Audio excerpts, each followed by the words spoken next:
Right. So in addition to reading out the Ensure 1 and Ensure 2 studies at the end of the year, I'd say the other big milestone we're really focused on is initiating a progressive MS study by the end of this year. So that would be a third phase 3 study in a different population and a progressive population of people living with MS. Hello, you're watching Proactive. I'm joined by Immunic CEO Erik Lundgren. Erik, very good to speak with you. It's your first Proactive Investors interview as the new CEO of Immunic. Before we jump into your second quarter results and corporate update, maybe kick off briefly. Tell us a bit about yourself and what made you join Immunic.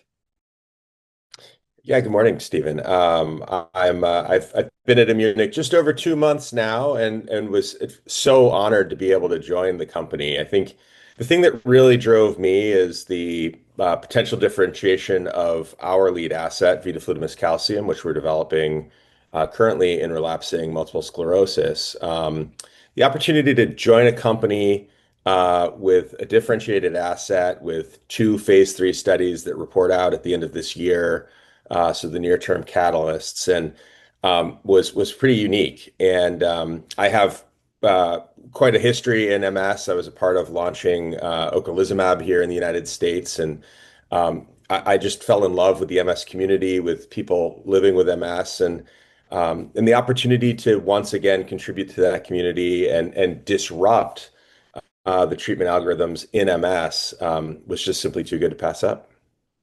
Well, Erik, in addition to yourself, the company also hired additional new key executives and board members this quarter. Can you tell us more about that?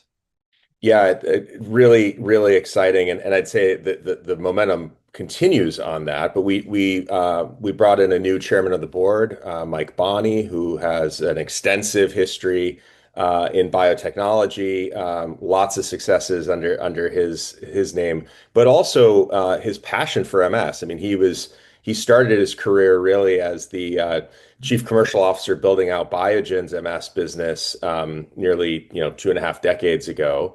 We brought in Jon Congleton, who's currently serving as CEO of Mineralys, brought him onto the board. But in his history, he's been a great mentor to me. But he also ran the Copaxone business for Teva back about a decade and a half ago.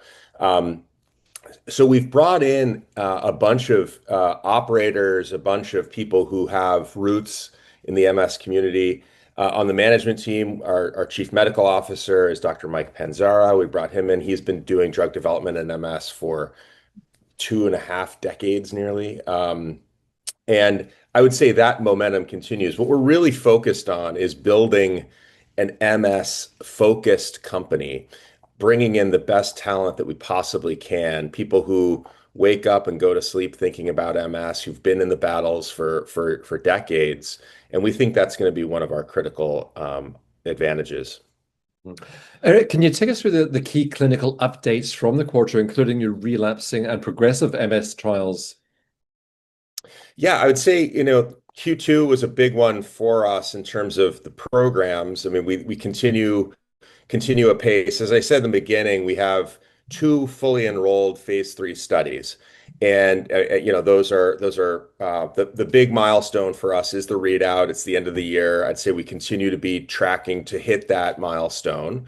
And then, outside of that, we had some really productive engagement with health authorities, just getting ourselves prepped and ready for those readouts and how we'll do the statistics. So we feel like we have really strong alignment with key regulators.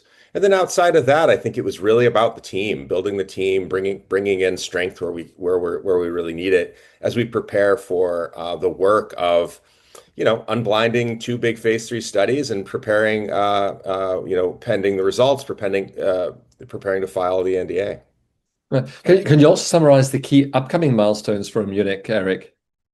Right. So in addition to reading out the Ensure 1 and Ensure 2 studies at the end of the year, I'd say the other big milestone we're really focused on is initiating a progressive MS study by the end of this year. So that would be a third phase 3 study in a different population and a progressive population of people living with MS.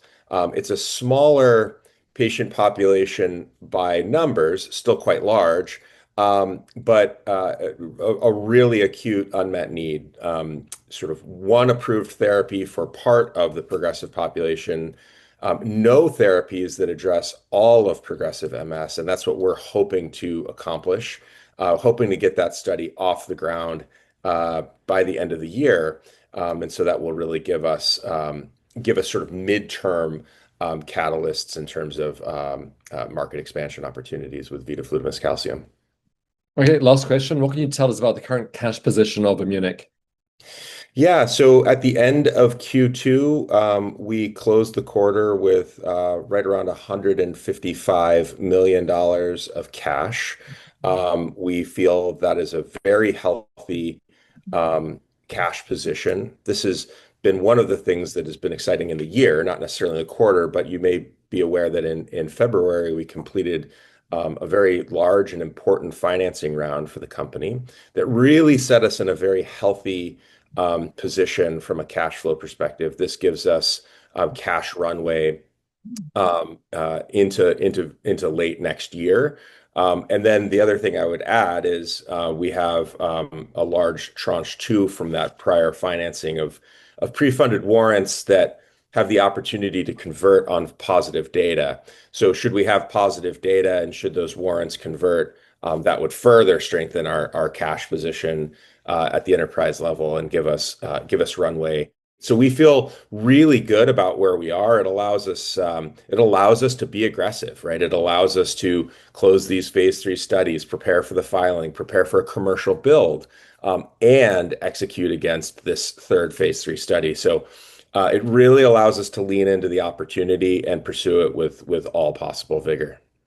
Erik, I hope you'll continue to keep us updated with your progress. Great speaking with you today.